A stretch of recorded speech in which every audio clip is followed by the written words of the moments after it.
We're continuing on section 6.3 with our estimators and sampling distributions. And now we're in example 2. And it's little bit math, not crazy math, but you can always use your calculator, give you confidence, and I'll probably be using it as well as we continue. So right here, oops, sorry about that.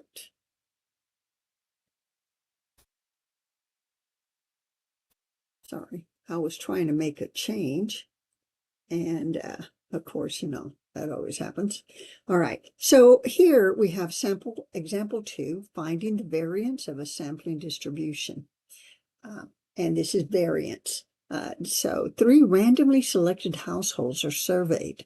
The number of people in the households are 1, 2, and 12. Assume the samples are of size n equals 2 are randomly selected from that pool. Selected with replacement, showing that it's independent. With replacement from the population of 1 to 12, because that is our population that we're discussing, because variances are equivalent to the population variances. Listed are the 9 different samples: 1, 1, 1, 2, 1, 12, 2, 1, 2, 2, 2, 12, 12, 1, 12, 2, and 12, 12. All right. Find the variance of each. All right, well, our first thing that we have to do is find X bar, the mean of the sample.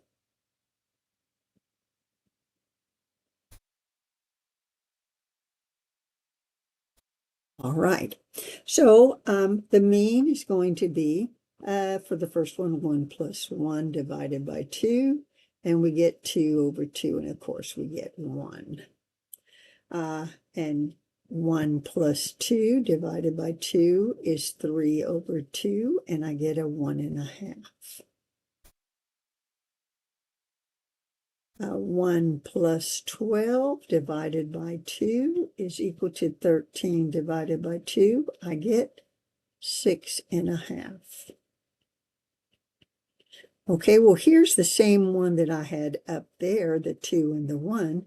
So I know that's 1.5. The 2 and the 2 is the 2 plus 2 divided by 2. And of course, I get 4 over 2. I get 2 because they're the same. 2 and 12. Okay, so I have a 2 plus a 12 divided by 2. And that gives me 14 divided by 2, and I get a large 7. A 12 and 1 is the same as the one I have up there, only it's 1 and 12, so I know that's 6.5. A 12 and a 2 is the same as I had above here as a 2 and a 12, and that's a 7. And a 12 and a 12 is 24 divided by 2, and of course I get a 12. So we're going to calculate a variance. And variance is an S squared, and it is the sum of the variables in the set, x minus the x bar divided by n minus 1. And in this case, they're going to be, because there are 2, I'm going to divide by 1. So this is going to be relatively easy. And since we only have the one term, 2 elements in that one term. So I'm going to have the 1 minus the 1 squared. Oops, and this is squared. Sorry about that. Squared plus the 1 minus the 1 squared divided by 2. And the reason we square it is so that we don't have any negatives. And we know we're going to get 0, because 1 minus 1 is 0. Now on this one, I'm going to have the 1 minus the 1.5 squared plus 2 minus the 1.5 squared all over 1. This is 2 minus 1. I'm going to put a 1 from now on. So I'm going to get my calculator. and it is right there. All right, oops, sorry about that. It takes me a little bit once I get on, make it fit in. Oops, sorry.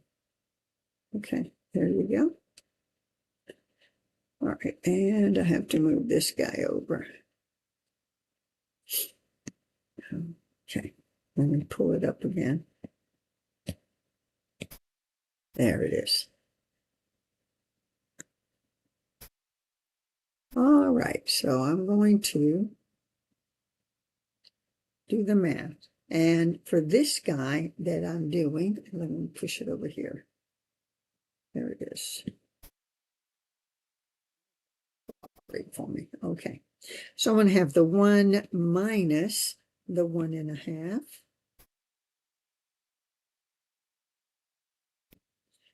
And I'm going to get a negative half. And the 2 minus the 1.5.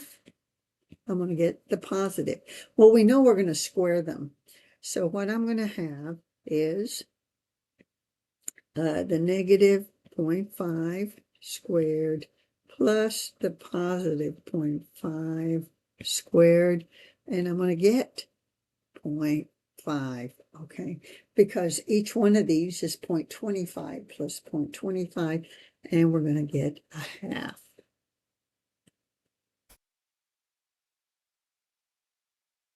And on this one, I'm going to have the 1 minus a 6.5 squared plus 12 minus the 6.5 squared, all divided by 1. All right, so let's get my calculator out again.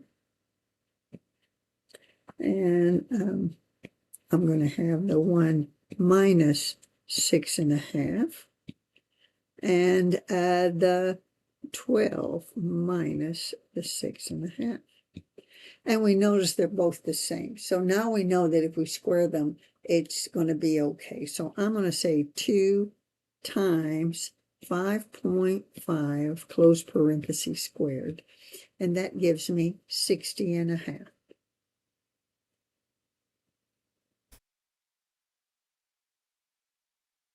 All right, we're doing good. Okay. Now I'm going to have the 2 and the 1, which is the same. So this is going to be 0.5. This one and this one are the same because they're just the same values mentioned. And the 2 and the 2 is a 0 because they zero out each other. Now the 2 and the 12 we haven't done, so we're going to do that one. 2 minus 7 squared plus 12 minus 7 squared divided by 1. Okay, so I'm going to have the 2 minus the 7, and I'm going to get the negative 5, and the 12 minus the 7, and guess what? I get the 5. So I'm going to say 2 times 5 squared, and I get 50.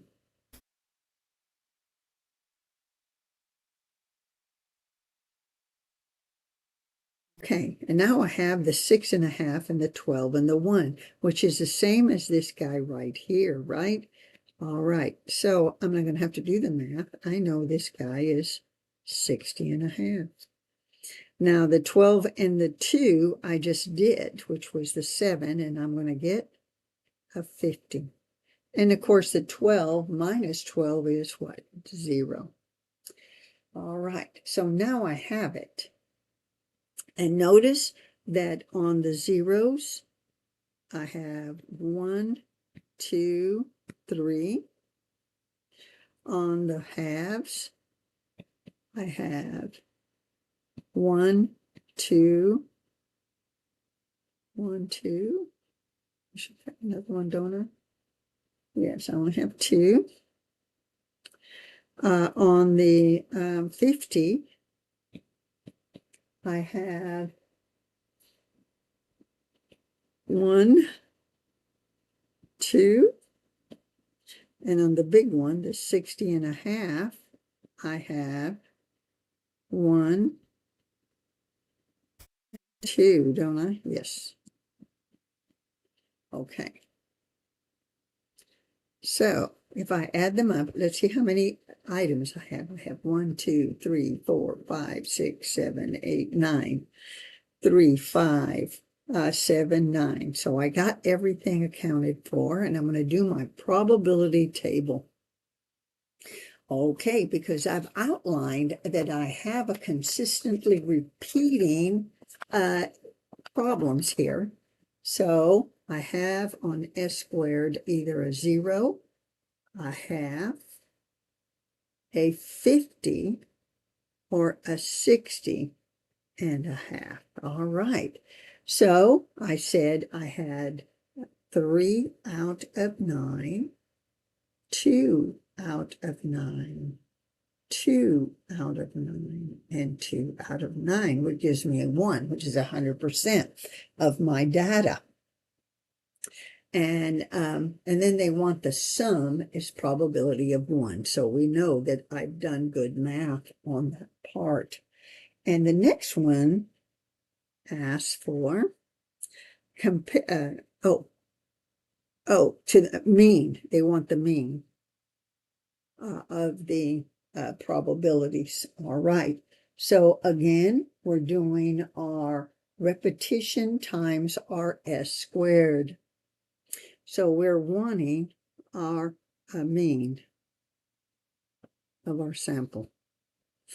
0 times 3 plus half times 2 plus 50 times 2 plus 2 times 60 and a half. All right, so I'm going to have 0 plus 1 plus 100 plus, what is that, 121?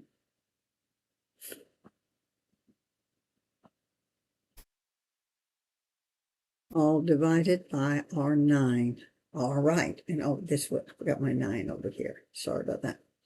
So I have 222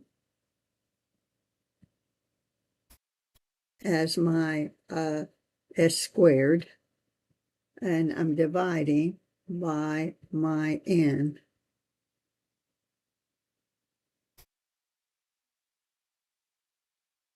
And that gives me approximately, let's do the calculator because, you know, I don't want to embarrass myself. 24.67. So, and it's asking for our population variance as well. So we're going to use our calculator. And I think I wrote notes down here because this is where I had it. 222, 24, 67. So let's do our population variance, and we're using our TI 84, and that's our stat edit. It's number 1.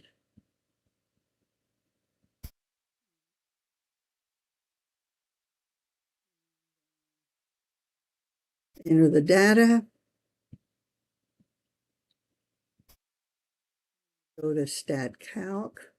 This is arrow over to calc. And we're going to choose number 1.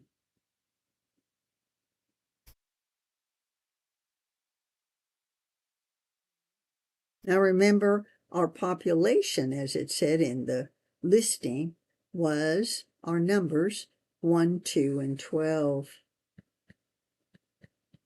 All right, it's our calculator. Good practice, right? Okay, so I'm going to go to my stat key. And I'm going to hit enter. I don't have anything in there, so I'm lucky. 1, 2, and 12. Then I'm going to hit the stat key. I'm going to arrow over to calc and do the 1. And it's line 1, and we just enter. And we want our standard for the population, excuse me, is 4.966554, etc. And we're going to use, let's use 3 and square it, because this equals s squared. Excuse me, 4 and 967 squared. And we get 2467.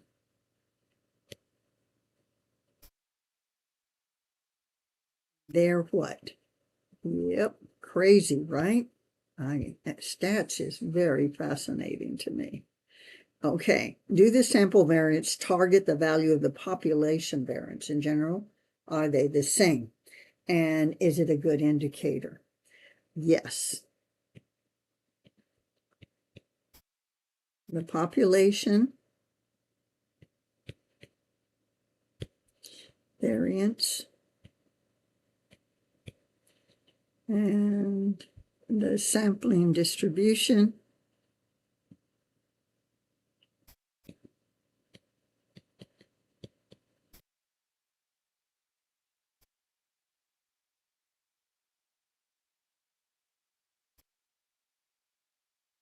are equal.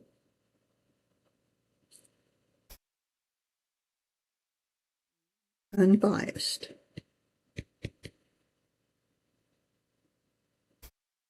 And this. Therefore,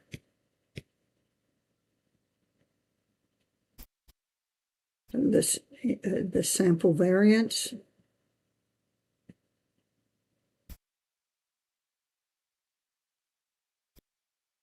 is a good estimator.